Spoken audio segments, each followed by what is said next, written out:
चलो आ जाओ, पंचशील सिद्धांत आ जाओ, तुम पढ़ लो। देखो, जो पंचशील सिद्धांत है उसमें 5 चीज़ों को इसमें दर्शाया गया है। आज हम इसी पंचशील सिद्धांत के बारे में जानने का पूरा प्रयास करेंगे, ठीक है। और ये पंचशील सिद्धांत जो है पंडित जवाहरलाल नेहरू के ने बौद्ध धर्म के अहिंसा, सत्य, अस्तमेव, अप्रसाद और ब्रह्मचर्य सिद्धांतों के आधार पर राजनीति में पंचशील सिद्धांत का प्रतिपादन किया। इन्हीं सिद्धांतों के आधार पर उन्होंने चीन के साथ मित्रता का हाथ बढ़ाया। इसी विषय पर इसी सूक्तियों में हम लोग पढ़ेंगे। बात समझे? माने पंडित जवाहरलाल नेहरू ने ये पंचशील सिद्धांत अपनाया था और इसी सिद्धांत का प्रयोग करके उसने चीन से मित्रता करने का ठाना था। चीन से मित्रता माने उसने किया था। तो चलो शुरू करते हैं हम लोग पंचशील सिद्धांत की। कह रहा है कि पंचशील मिति शिष्टाचार विषयक सिद्धांत।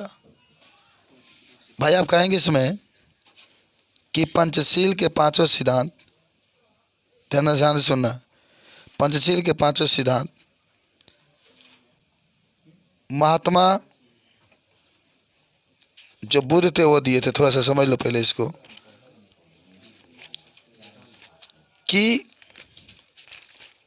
जो पंचशील सिद्धांत है इसको देने वाले कौन है और इसको बताने वाले कौन है। चलो, तो आप कहेंगे इसमें कि पंचशील सिद्धांत शिष्टाचार संबंधी सिद्धांत है। बट समझे जी, पंचशील सिद्धांत शिष्टाचार संबंधी क्या है? सिद्धांत है। पंचशील सिद्धांत शिष्टाचार संबंधी सिद्धांत है। महात्मा गौतम बुद्ध एतान पच्वापि सिद्धांतम पंचशीलमिति नामन स्वस्यान शासित सम। तो ध्यान से देखना है, समझना। देखो, महात्मा गौतम बुद्ध माना होता है महात्मा गौतम बुद्ध, और एतान माना होता है इन। एतान माना होता है इन, याद करेंगे, एतान माने इन। पच्वापी माना होता है 5। सिद्धांतान माना होता है सिद्धांतों को। पंचशीलमित माना होता है पंचशीलमित, नामना माने नाम से, स्व माने अपने, शिष्यान माने शिष्यों को, और शासित माने होता है उपदेश देते थे। शासित माने होता है उपदेश। इसका अर्थ होगा कि महात्मा गौतम बुद्ध इन 5 सिद्धांतों को पंचशीलमित नाम से, यानी देखो, पंचशील नाम से अपने शिष्यों को उपदेश देते थे। कौन देते थे? गौतम बुद्ध। अतः एव शब्द अदनापि तथैव स्वीकृति। अतएव माने इसलिए ये शब्द आज भी वैसे ही स्वीकार किए जाते हैं। अतः एवं शब्द अधनापि तथैव स्वीकृति। अतः ये शब्द आज भी वैसे ही स्वीकार किए जाते हैं। इसे सिद्धांता क्रमणम एवं संति। इसे सिद्धांता माने होता है, देखो, इसे माने ये, सिद्धांता माने सिद्धांत, क्रमेण माने क्रम से, इस प्रकार के हैं। पहला अहिंसा। देखो, 5 सिद्धांत के नाम यहाँ पर लिख रहा है। पहला क्या लिखा गया? अहिंसा।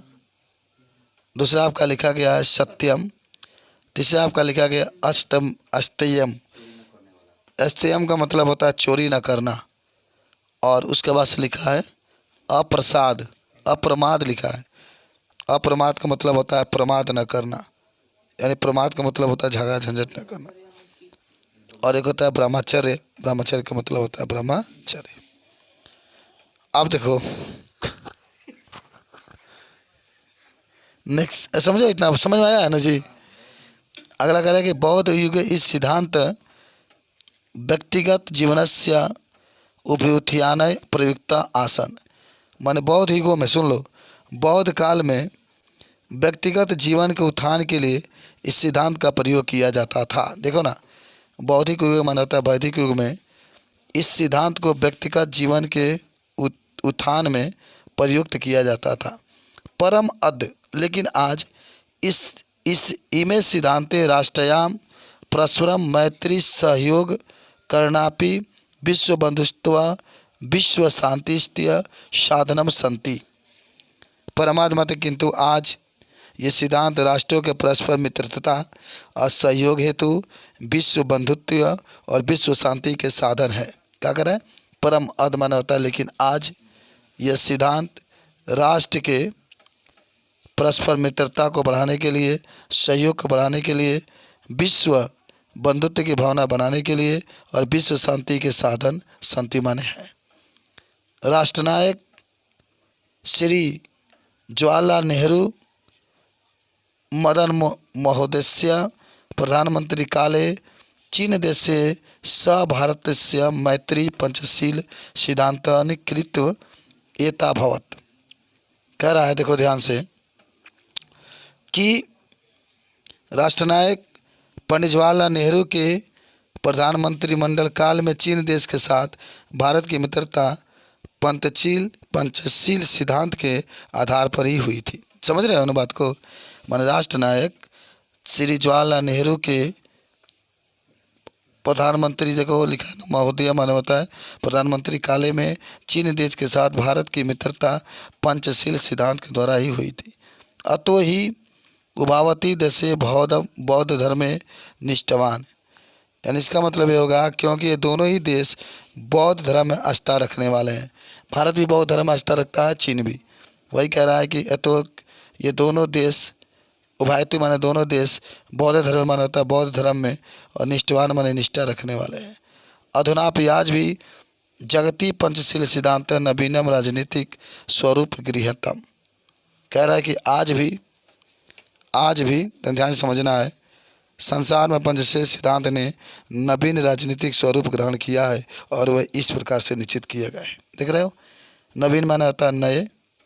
देखो कह रहा अधुनापि माने आज भी, या जगती माने संसार में, पंचशील सिद्धांत माने पंचशील सिद्धांत नवीन राजनीतिक स्वरूप ग्रहण किया है और यम च व्यवस्थित, इस प्रकार से व्यवस्थित है। देखो कार्य दिखाया गया है, 5 बातें इसमें लिखी गई है, इस 5 को देखेंगे। कह रहा है कि किमपि राष्ट्र कस्य चानस्य राष्ट्रस्य आंतरिकस्य विषयों कीदृशमपि विगतम न करिष्यति। माने प्रत्येक राष्ट्र परस्पर में, कोई भी राष्ट्र किसी अन्य राष्ट्र के आंतरिक विषय में कोई किसी भी प्रकार का हस्तक्षेप नहीं करेगा। यानी कोई भी राष्ट्र अन्य किसी राष्ट्र से आंतरिक विषय में कोई हस्तक्षेप, बेगतान माने कोई हस्तक्षेप नहीं करेगा। दूसरा है प्रत्येक राष्ट्र परस्पर प्रभुत्ता प्रतिष्ठित अखंडता समान विशति। दूसरा आपका ये है प्रत्येक राष्ट्र परस्पर समानता का व्यवहार करेगा। प्रत्येक राष्ट्र परस्पर समानता का व्यवहार करेगा। तीसरा है प्रत्येक राष्ट्र परस्पर समानतम व्यवहारतम। वही है, माने प्रत्येक राष्ट्र, एक दूसरा वाला में ही था, दूसरा में यह है कि करें प्रत्येक राष्ट्र परस्पर प्रभुत्ता, माने प्रत्येक राष्ट्र परस्पर प्रभुत्ता और प्रादेशिक अखंडता का सम्मान करेगा। और तीसरा है प्रत्येक राष्ट्र परस्पर समानता व्यवहार में, प्रत्येक राष्ट्र माने क्या होता है? देश। प्रत्येक देश परस्पर समानता का व्यवहार करेगा।